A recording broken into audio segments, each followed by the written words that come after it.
Hello everyone, welcome to this channel, and in this video we'll discuss pressure of an ideal gas.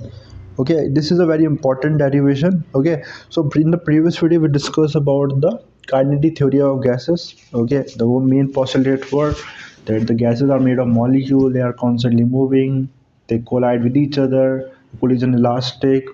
Okay, and they collide with the walls, and in doing so they will transfer some momentum, and this is the reason why it will exert pressure on the walls of the container in which it is kept. So we'll try to derive the pressure, how much pressure an ideal gas exert on the container, जो कितना pressure exert करती है container पे. Okay, तो short में मैं आपको एक बार बता देता हूँ कि कैसे करेंगे. सबसे पहले हमने एक कंटेनर, एक क्यूब अज्यूम किया है, एल एन का क्यूब है, and the coordinate axis we have chosen to be the sides of the cube. And suppose a particle is moving with velocity vx, vy, vz. V is the velocity along the x-axis के along velocity है, vy positive x-axis के along, vy zx y-axis, and the vz is along the positive z-axis. It is moving like this. Okay, now what happens, it collide with this wall in the yz plane. yz plane wall से collide कर जाता है. Collide करने की वजह से क्या होगा, इसकी जो वेलोसिटी है, इलास्टिक कोलिजन होगा. ये हमने पिछले देखा था, पोस्टुलेट जो थे कार्नोट थ्योरी में, इलास्टिक कोलिजन होगा. So it's y and z velocity will remain unchanged, but its x velocity will change. It will be elastic collision, so there will be no loss in kinetic energy. Its velocity will remain same but in opposite direction, minus vx. Okay, so it will transfer, its momentum will change. कितना momentum change होगा इसका, तो निकाल सकते हैं. इसका मास हम मान रहे हैं पार्टिकल का m है, तो मोमेंटम चेंज कितना आएगा, फाइनल मोमेंटम इतना है, इनिशियल मोमेंटम इतना है, सब्ट्रैक्ट करेंगे तो -2mx आ जाएगा, ठीक 2mvx आ जाएगा. This is the momentum that is of the particle, the change in momentum of the molecule, single molecule. Okay, now conservation momentum apply कर देंगे इसमें. ठीक है, देखो इनिशियली जो मोमेंटम था ना पार्टिकल का, वो कितना था, इतना था. उस बॉल का मोमेंटम कितना था, 0 था. कोलिजन के बाद पार्टिकल का मोमेंटम इतना हो गया. ओके, और बॉल का मोमेंटम नहीं पता, लेकिन जो इनका इनिशियल मोमेंटम सिस्टम का है और फाइनल मोमेंटम सिस्टम का है कंजर्व रहेगा, because no external forces acting, and from this we transfer this here, so the momentum of the wall will be equal to 2mvx. Okay, this is the momentum imparted to the wall in the 2mvx. To calculate the force on the wall, we need to calculate momentum imparted to the wall per unit time. ठीक है, तो force या pressure exert निकालने के लिए हम क्या करना पड़ेगा, कितना मोमेंटम इम्पार्ट हो रहा है वॉल पे यूनिट टाइम पे, एक सेकेंड में कितना हो रहा है. ठीक है, डेल्टा टी टाइम में कितना हो रहा है, इतने छोटे टाइम में. ठीक है, दिस स्मॉल टाइम इंटरवल में कितना मोमेंटम ट्रांसफर हो रहा है.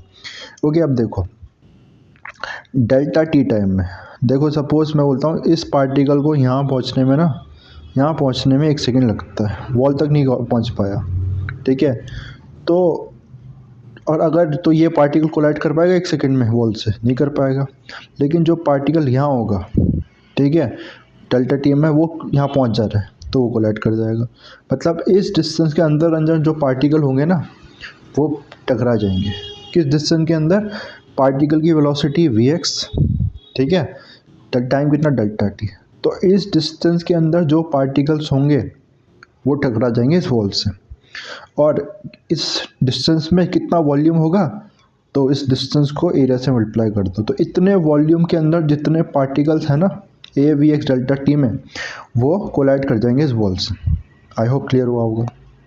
ओके, अब लेकिन एक और चीज़ है, क्या सारे पार्टिकल इस तरफ जा रहे होंगे, है ना, बहुत सारे हम तो बहुत सारे इतने सारे पार्टिकल्स हैं और हम रैंडम मोशन कर रहे हैं, तो कुछ पार्टिकल इधर जा रहे हैं, कुछ पार्टिकल, तो जैसे मान सकते हैं आधे पार्टिकल इधर जा रहे हैं, आधे पार्टिकल इधर जा रहे हैं. तो क्या लिख देंगे, कितने इस वॉल्यूम में किस वॉल्यूम तक पार्टिकल कोलाइड करेंगे डेल्टा टी टाइम में, half A v x delta T. I hope इतनी बात समझ में आएगी. तो इतने वॉल्यूम तक पार्टिकल कोलाइड कर जाएंगे, क्या, हाफ, दिस इज यस, यहाँ पर है ना, हाफ ए v x delta T. Okay, अब देखो एक चीज़ डिफाइन करते हैं यहाँ, एन क्या है, number of particles per unit volume. Unit volume में, एक वॉल्यूम में कितने पार्टिकल्स है, that is an. Number of molecular density बोल सकते या number of molecules per unit volume, per unit volume कितने में, एक वॉल्यूम में। एक वॉल्यूम में 1 सेंटीमीटर क्यूब में सपोज कितने एन है, अगर 1 सेंटीमीटर क्यूब में इतने हैं तो वी वॉल्यूम में कितने होंगे, एक में एन है, वी वॉल्यूम में कितने होंगे, एन वी होंगे। और वॉल्यूम कितना, और कितने वॉल्यूम तक पार्टिकल कोलाइड कर रहे हैं, अभी हमने देखा इतने वॉल्यूम तक, हाफ ए v x delta T volume तक ही पार्टिकल कोलाइड कर रहे हैं। इसको एन से मल्टीप्लाई कर दो, मतलब इतने पार्टिकल कोलाइड कर रहे हैं डेल्टा टी रे में। क्लियर हो गई होगी बात।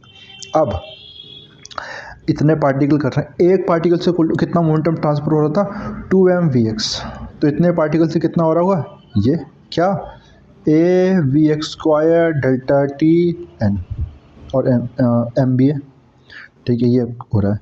फोर्स निकालेंगे, फोर्स कैसे निकालेंगे, फोर्स होता है delta rate of change of momentum, तो डेल्टा टी से डिवाइड कर देंगे, ठीक है, और क्या आ जाएगा ये, तो ए यहाँ पर उसके बाद m n delta v x, sorry v x square, ये आ जाएगा। प्रेशर तो ये आ गया, देखो फोर्स से आ गया। प्रेशर कैसे निकलेगा, प्रेशर होता है फोर्स अपॉन एरिया, तो प्रेशर कितना आ गया इन मॉलिक्यूल की वजह से, ठीक है। तो इस वॉल्यूम में जो मॉलिक्यूल जो कोलाइड कर रहा है डेल्टा टी टाइम में, कितना आ रहा है प्रेशर, इनकी वजह से आ रहा है ए, सॉरी ए तो डिवाइड हो जाएगा ना, m n v x square, ठीक है। इतनी बात समझ में आ गई, इतना प्रेशर आ गया, देखो यहाँ पर ये किया, ओके। तो ये आ गया ना, ये एवरेज वाला लिया, ये आ गया यहाँ पर। अब देखो क्या सारे मॉलिक्यूल की वेलोसिटी वेक्स होगी, ऐसा नहीं होगा, है ना। कुछ ये तो कुछ देखो, कुछ मॉलिक्यूल की वेलोसिटी से वी एक्स ज़्यादा होगी, कुछ से कम होगी, किसी की वी एक्स डैश है, किसी की वी एक्स डबल डैश है। तो ऐसे कुछ मॉलिक्यूल्स होंगे जिनकी वेलोसिटी वी एक्स है, ऐसे कुछ मॉलिक्यूल है जिनकी वेलोसिटी वी एक्स डैश है, ऐसे कुछ मॉलिक्यूल होंगे जिनकी velocity v x double dash है, ठीक है। तो हमें तो सबकी वजह से निकालना है, एक पर्टिकुलर ग्रुप की वजह से थोड़ी निकालना है, सबकी वजह से निकालना है। तो क्या करो, एवरेज ले लो इन सबका, वही किया हमने, इन सबका क्या ले लिया, जितनी भी वेलोसिटी है ना उन सबका एवरेज ले लिया, ठीक है। जितने भी ऐसे ग्रुप प्रेजेंट है उनकी वेलोसिटी का एवरेज ले लिया, तो एवरेज का सिंबल लगा दिया यहाँ पर, ओके। ये बात भी क्लियर हो गई। आगे आइसोट्रोपिक है गैस, मतलब कोई प्रेफर्ड डायरेक्शन नहीं है, ओके। तो क्या करेंगे, सिमेट्री से तीनों डायरेक्शन, क्योंकि कोई डायरेक्शन प्रेफर नहीं, आइसोट्रोपिक का मतलब क्या है, जो ऐसी प्रॉपर्टी जो किसी डायरेक्शन में डिपेंड नहीं करती, हर डायरेक्शन में सेम होती, तो वेलोसिटी हर डायरेक्शन में सेम है, इसलिए वी एक्स स्क्वायर का एवरेज, वी वाई स्क्वायर का एवरेज, वी जेड स्क्वायर का एवरेज बराबर होगा।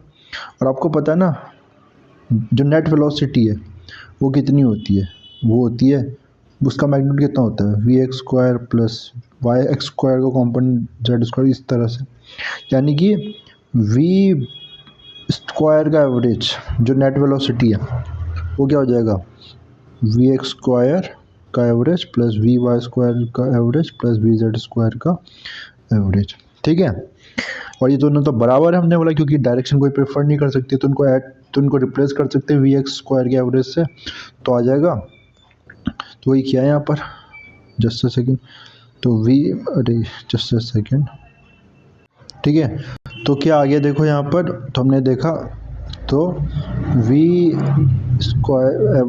स्क्वायर का एवरेज जो नेट वेलोसिटी है, ठीक है, वो आ जाएगा कितना, तीनों ऐड हो जाएंगे ना, v x square plus v x square का average plus v x square का एवरेज, तो 3 टाइम्स आ जाएगा। तो यहाँ क्या बन गया, ये तीनों ही वी एक्स स्क्वायर का एवरेज, वी वाई स्क्वायर का एवरेज, वी जेड स्क्वायर का एवरेज 1/3 ऑफ वी स्क्वायर का एवरेज, जिसमें वी क्या है, स्पीड है ना, और v square bar denote the mean of the square speed, ठीक है, स्क्वायर स्पीड का मीन जो इनकी नेट वेलोसिटी आ रही है, ठीक है, ओके। सो हमारा प्रेशर का फॉर्मूला क्या बन गया, ये ऐसा क्यों कर रहे हैं, देखो क्योंकि हमने तो हमने तो एक वॉल पे कंसिडर करके किया था ना, हमें तो पूरे कंटेनर पे नहीं कहा ना, हर वॉल के लिए, तो हमने नेट वेलोसिटी ली इसलिए, ठीक है। नेट वेलोसिटी में अब कोई वो सर वॉल के लिए आ गया है, ओके।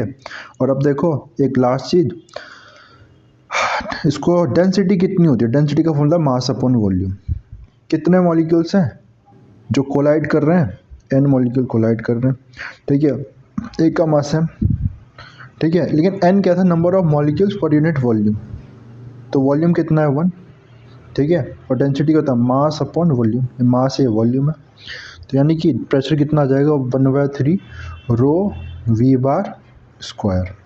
तो pressure of the gas will be equal to how much, P is equal to 1/3 ये मैंने जस्ट सेकेंड, ये फाइनल आंसर यहाँ आ गया था रो, इसको ये भी लिख सकते चाहते, यहाँ पर ही आंसर लिखा है P इज इक्वल टू